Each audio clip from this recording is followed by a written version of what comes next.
Thank you very much.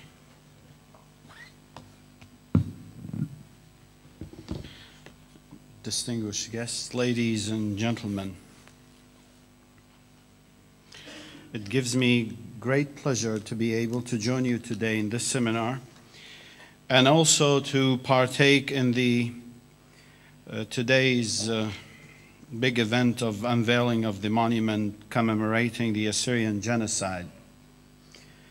I also take this opportunity to thank the Assyrian Universal Alliance for taking the initiative to erect the Remembrance Monument, which is a fitting recognition to the selfless acts of sacrifice made by so many of our men and women, both young and old.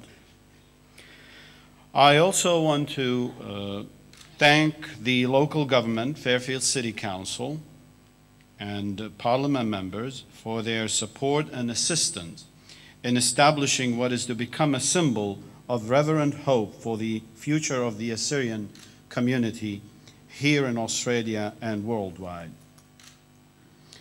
We are truly blessed to be able to express our freedom without any intimidation in a country that embraces the diversity of its people and communities. I would like to say a few words about the monument.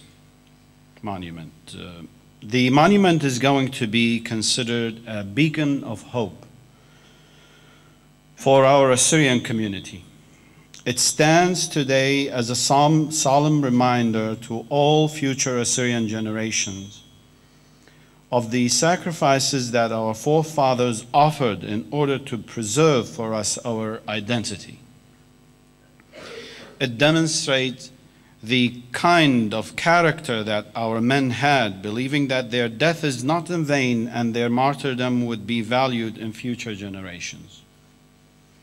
This monument also should serve as a reminder to our current and future generations of Assyrians and other nations that wars of any kind, hatred, violence, and discriminations are destructive forces that divide mankind.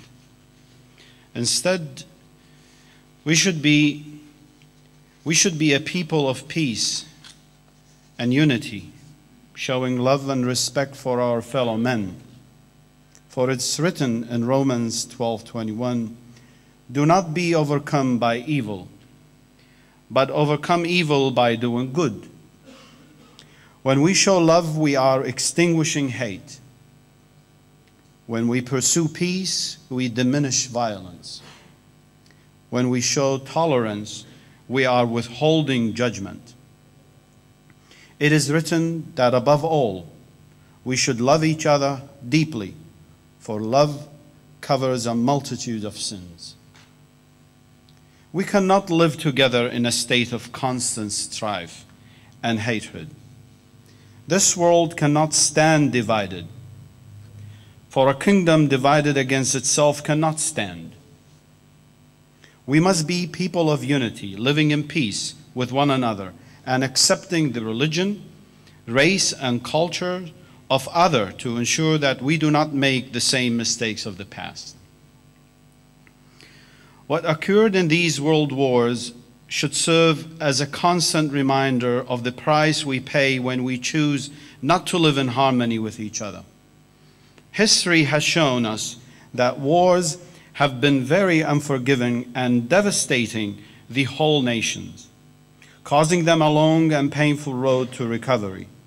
It has broken down the fabric of society by leaving many families fatherless and in fear for the future of their children.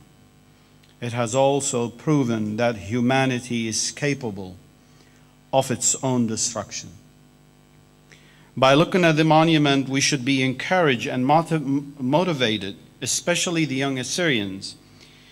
It should motivate them to grow up and be proactive members of the Australian society, contributing successfully and living in peace with their fellow countrymen. I encourage them to study and pursue fulfilling careers, enabling them to establish strong and long-lasting legacies which build upon those of their forefathers in faith. They must learn how to stand for what is noble and good in the sight of all men. I hope that many of our young Assyrians are able to lead the kind of lives that leave lasting legacies for others to be inspired by. Again, thank you for having me, and may the Lord bless you all. Thank you.